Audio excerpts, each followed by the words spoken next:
Step forward if you agree. Slavery affected my family.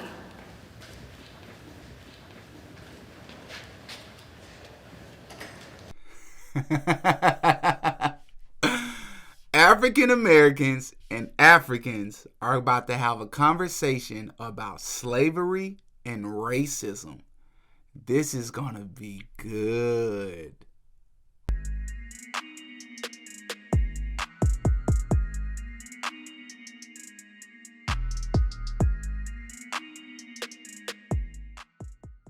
Oh yeah, Diddy got a podcast.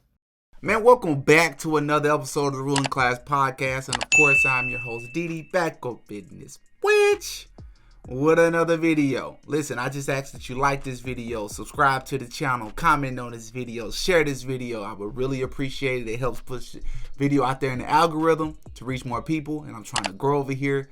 So it would mean a whole lot to me if you did that. Now listen, we ain't gonna waste much time. African Americans and Africans.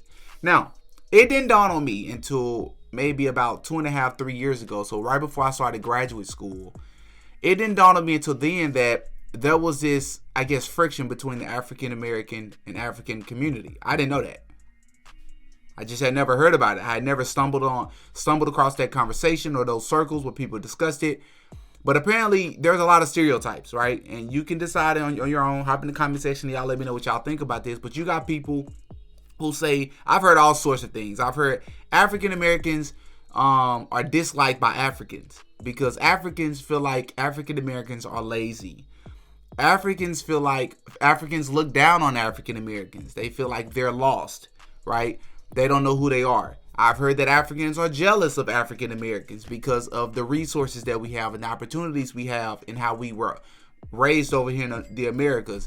I've heard that African Americans think that they're better than Africans, right? Because of where they grew up, the country that they grew up in, the continent that they grew up in, the circumstances, being that they feel like America is much better than whatever country, Africans are from over there in Africa, right? I've heard all sorts of stereotypes, right? And I've met a few Africans. I've had African friends, and I've even, I even romantically talked to a girl one time that was an African. She grew up here mostly in the Americas, but she was African, at core. So, anyways, they're going to be having a conversation today about racism and slavery, and I'm intrigued to see what they're talking about. So, without further ado, let's take a look. Step forward if you agree. Slavery affected my family.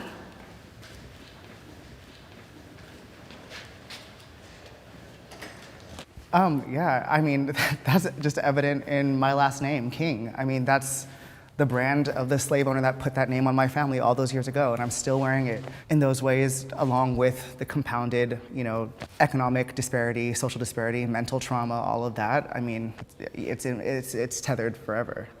So to go back to slavery and talk about post-traumatic stress disorder, it has never stopped. So there is no post. What my great-grandparents were teaching my grandparents, who taught my mother, who taught me, came from what they learned through slavery. So there's a lot of fear, a lot of insecurity, a fear of society, a fear of law enforcement. So slavery has made a major impact where the low self-esteem is consistently reoccurring. I think for me, growing up in Los Angeles, California in the early 1960s, there was a stereotype that I didn't want to be black. I didn't want to be African because we come from Africa or we're slaves. So I want to be a Chinese boy. I want to be Bruce Lee. So growing up like that, I didn't like myself and who I was. I didn't like the color of my skin or the way that I spoke. So I emulated other people. I wanted to be something that I was not. It's very saddening when you can literally only go back a couple generations and then it's like the documents just don't exist. There's no record. It's like, my family has completely been erased. In that same point too, in the time that we've been here, we've created an incredible culture and we have so many things to be proud of. And I always reframe the narrative myself and I speak of my ancestors that were enslaved as, doctors and healers. And it's like, we were taken because we were talented, Right. Because we had skills to offer. And we built this country, so. And still building. And still building, and that's something to take pride in, so. Let me just say this now. This slavery affected my family. Step forward if you believe that. And if you notice that So far, we are already off to a great start. The only people who stepped forward was the African Americans, right? And I don't even think this is a question.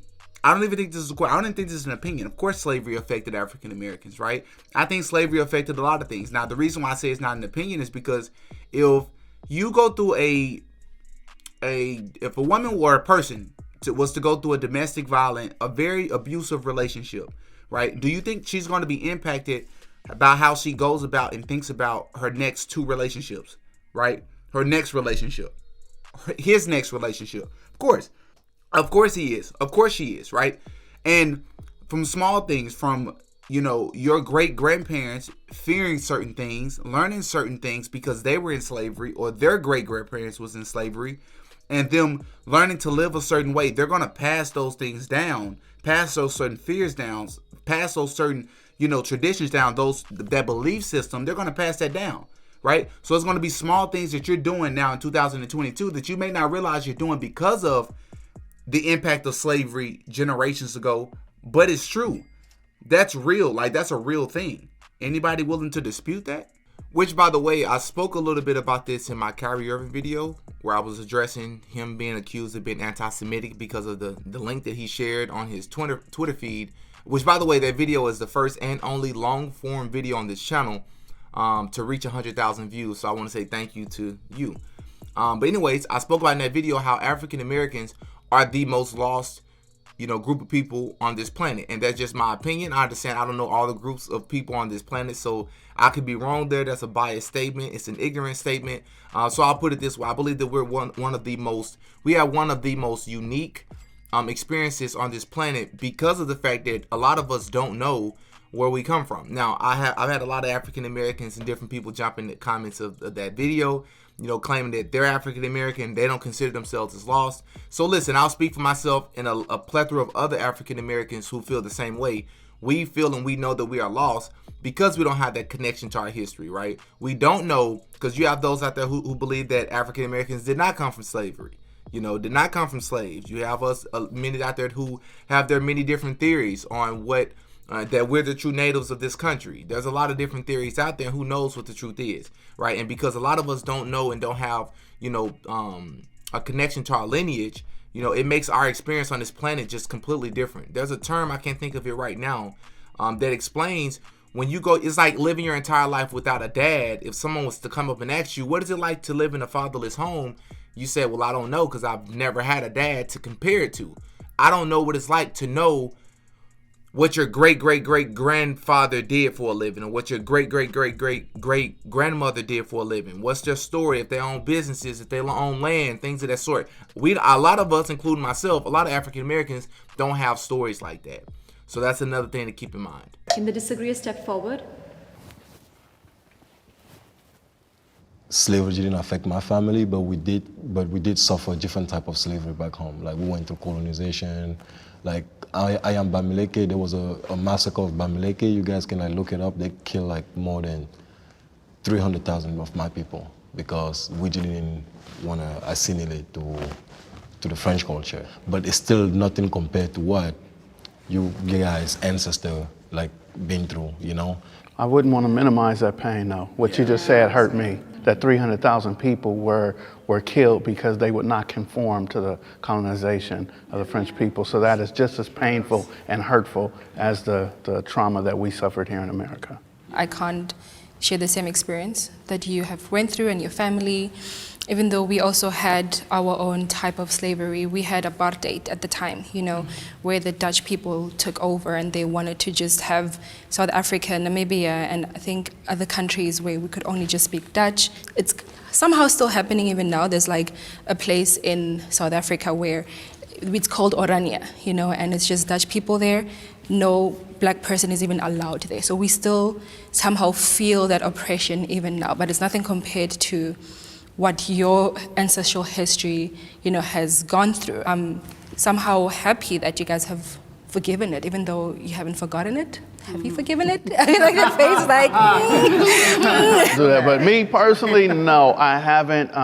But I want to work through the change. But no, I have not forgiven because it's a system that's still going on. And from what I'm hearing from you guys, there's a system that's still going on in Africa as well, and it's a war on us. Well, it's all about what you mean by forgiving, right? You know, I am a believer of the Most High, you know, the God of the Bible, the Holy Scriptures. So, you know, we're taught that we're supposed to forgive. But if you're telling me to pretend as if these things didn't happen, then that's not something I'm willing to do.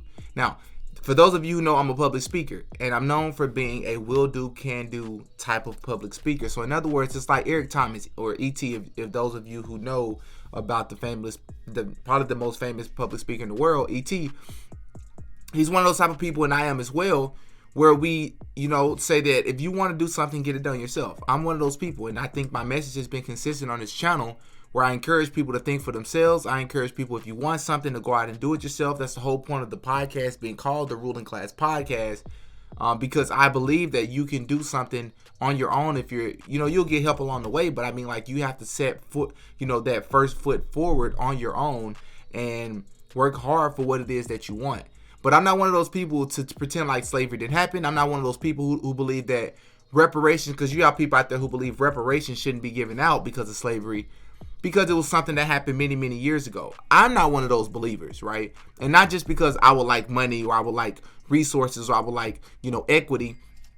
It's not just that. It's because I think it's rightfully owed, right? I think there are groups of people in this on this planet, right? Not just in this country, but on this planet, who have a head start because of things that their ancestors did, things that their great-great-grandparents did to put them ahead, right? And there's been so many studies that have been set forth to show that you can work an entire lifetime, and you will still be behind trying to catch up to where some of these families are, right? It's not about being rich, it's about being wealthy, right? It's about having knowledge. You know what I mean? It's about building a relationship with the Most High. And I think that's what's most important. So I'm not one of those people to believe that. You know, but y'all hop in the comment section and y'all let me know what y'all think. Do y'all think this is a great conversation? Do y'all think that we're a little bit too nice to each other? Hop down and y'all give me y'all thoughts on this. Until next time. Peace. Oh yeah, Didi got a podcast.